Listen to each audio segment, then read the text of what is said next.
Welcome back to the Wear, Wag, Repeat podcast. I'm your host, Tori Mystic. And today I have a new episode of my series called The Short Leash. These are short, under 10-minute episodes designed to kind of help get you back on track. So you've been wandering off leash in the field, sniffing anything following your nose, any direction the wind flows, and it's time to get back on leash and focus on what you are supposed to be doing.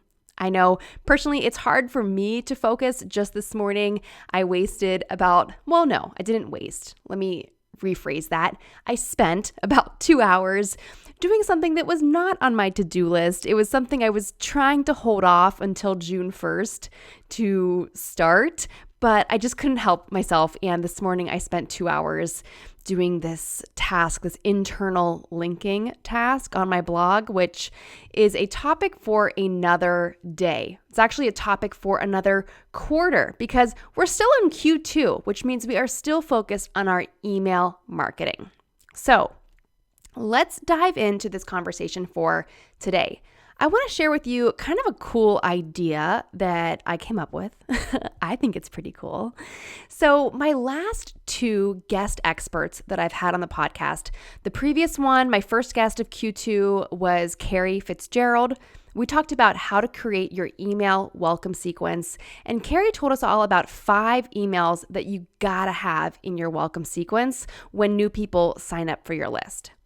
Then my previous guest expert, that episode came out a couple weeks ago, was with Deanna Seymour, and she was talking to me about how you can use quote unquote boring stories to connect with your audience. And she also shared a really great way that she structures her emails. So sort of a framework that you can follow to help make writing your emails a little bit easier. If you have kind of a template to fill in, it's always much easier, right? So based on these 2 different conversations, I had an idea. It actually came to me when I was talking to Deanna. And that idea is, what if you were to basically loop your welcome sequence? Now, I'm not talking about looping the exact same 5 emails over and over and over again, but what if we used that framework that Carrie talked about, or the welcome sequence framework that I teach in Wear, Wag, Repeat Society, which is similar to Carrie's, but slightly different. What if we were to kind of loop those themes of those emails so that every 5 weeks, you would just kind of repeat those 5 themes if you were sending out weekly emails to your email list? So here's how that would kind of break down.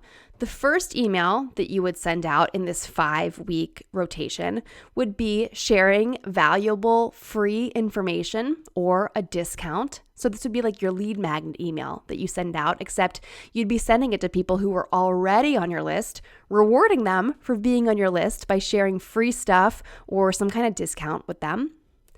The second email in this 5-week cycle would be telling your brand story. How did you get here? And this ties in with what Deanna was talking about, sharing those kind of quote unquote boring stories of how did you get where you are? What are some interesting things that happened as you were building your pet business? Email number 3 is to explain your why. Maybe it's the pet that inspired you to start your business. Maybe it's sort of a relevant statistic or fact that really ties into what you do in your business. But that third email would be really talking about why you do what you do. Email number 4 would be identifying with customer pain points. Show people that you understand where they're struggling and why they're struggling because you've been there and now you can help them. And this is where you would insert your product or your service in this email. And then email number 5 in this 5-week cycle would be to highlight social proof, testimonials, or reviews.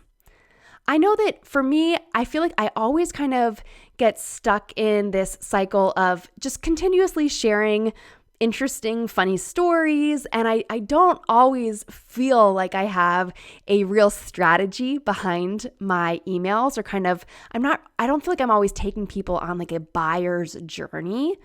But if I were to cycle through these 5 emails, I would really be taking my subscribers through a wonderful buyer's journey every 5 weeks. And I like that it's 5 weeks, it's not 4, so there'd be like some overlap. It wouldn't be like the first email of every month is always going to be this freebie. There would be some overlap there too, right? And of course, if you were doing any kind of special launch or a special holiday or anything else, you could mix it up and shake it up so it doesn't always have to follow this format.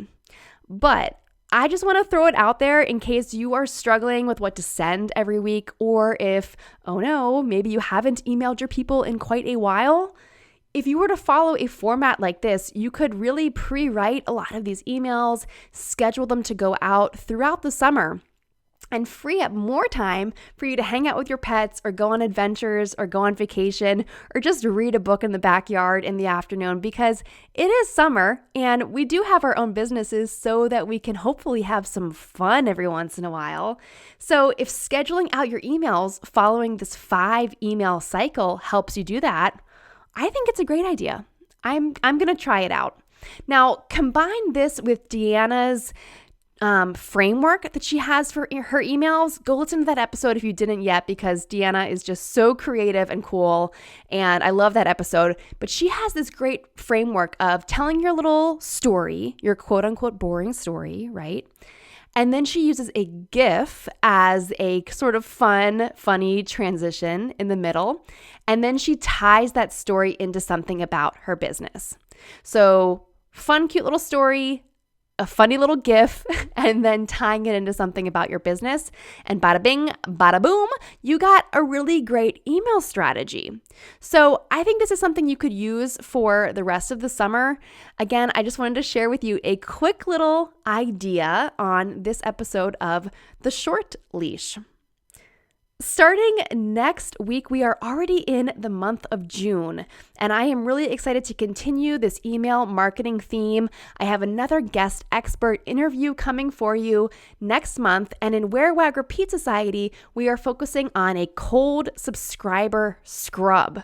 If you don't know what that is, reach out to me. It sounds kind of weird if you don't know what it is, but we're going to be doing cold subscriber scrubs or subscriber surveys to learn more about our email subscribers.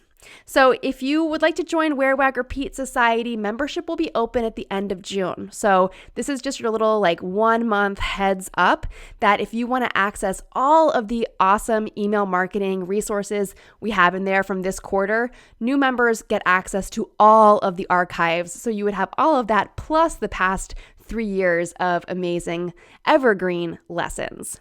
So that wraps up for this episode of The Short Leash. Let me know if you're going to try this strategy. I think I'm going to try it out myself. I hope you have a really great week, and I'll see you back here next Wednesday for a new episode of the Wear, Wag, Repeat podcast.